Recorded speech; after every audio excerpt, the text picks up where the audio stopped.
Hello, my people. Molo Moro. Welcome to African Electronic. So, in this episode of going through the Ableton Live reference manual, we're just going to go through section 3, which is about authorizing live. And as you can see here, live is actually protected. It's got a copy protection scheme that's sort of to do with security and to also ensure that Ableton Live isn't cracked, so that the company that produces the software can continue developing it if they've got the investment to do so. However, as you can see here, the license for live is to use on only one computer at a time. So you need to authorize Ableton Live on one system, but you can use it between a couple of computers if you, for example, have a separate studio computer and a laptop that you might work on at home. We're going to go through that in a bit. For the very first time that you load up Live, you will be prompted to complete the authorization process. You will actually see you'll be taken to Ableton's website where you will either have to create an account or sign into an existing account in order to authorize your software. And of course, make sure you're connected to the internet. You also have the option to do so when you don't have internet on your computer. If you've got any questions, just go into Ableton's website and you can see over here they've got on the section 3 authorizing live, they've got frequently asked questions. And as you can see, there's actually a question here whether you can use live without a serial number. So if you haven't bought a copy of Ableton Live, can you still use it?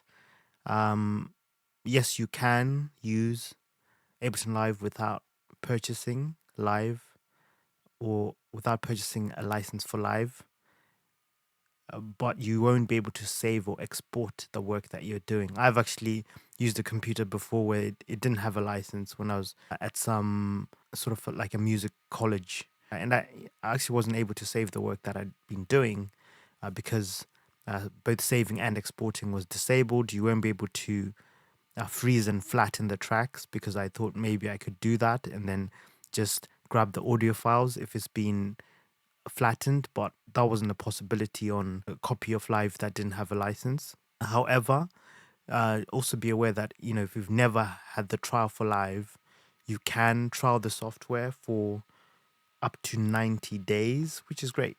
So over here on Ableton's website, you can download a copy of Live 11 Suite. So Suite is the full version, and you can trial that for 90 days, which is great. It's 3 whole months. There are not many software out there that give you 90 days, 3 whole months to try out for free, the full version as well. So you'll be able to save and export.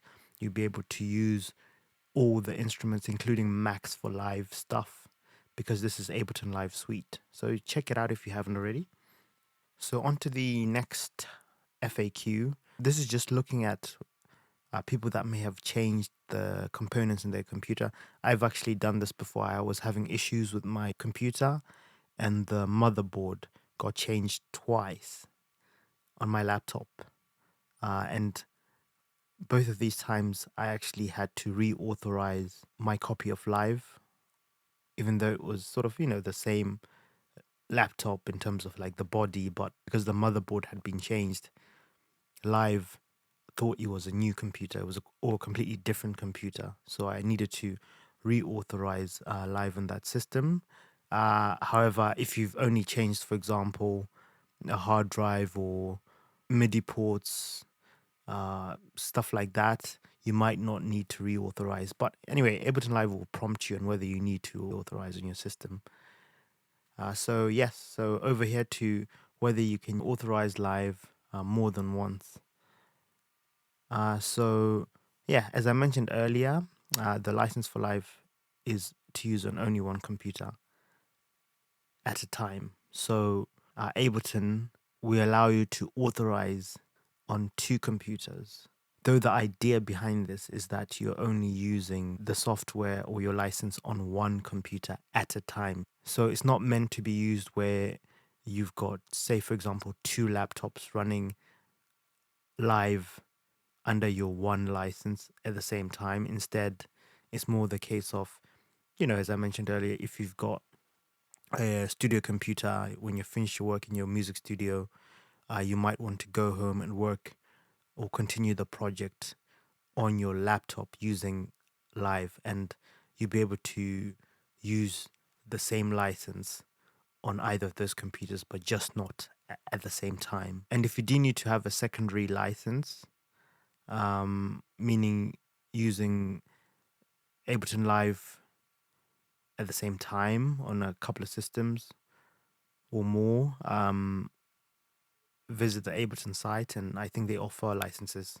at discount rates for people that are already users of Ableton Live and who already have a license. On to the next question. It's this is to do with whether you can play a live set using Ableton Live without it being authorized on your system. So say you've got a laptop that's got a downloaded copy of Ableton Live, but you haven't authorized it using your license. Would you be able to play live? Would you be able to, play a live set at a gig or something? And the answer to that is yes, you'll be able to do that. However, the limitations are that you will not be able to save your set, and you will not be able to export your work after you finish your live set. It might be the case that you're traveling somewhere and your laptop breaks down, or you lose it, or something happens to your laptop, but then you need to play a live set. Maybe you've got all of your loops and clips and everything saved on a hard drive, an external hard drive that's working, and you either go and purchase a new laptop or you borrow a laptop, download a copy of Live there, plug in your hard drive. You'll be able to access all the data that you need to play a live set. Drag and drop or open your projects. Maybe they're saved on your hard drive as well, and you can play your live set perfectly okay. But yeah, you won't be able to save or export any of the work that you do there. But that's just the thing where, like, if you were in an emergency, you could do that, which is pretty cool. But as they say here, consider taking a sort of the installer for Ableton Live and the backup of the last state of your live sets on a USB drive or something like that, just in case of an emergency.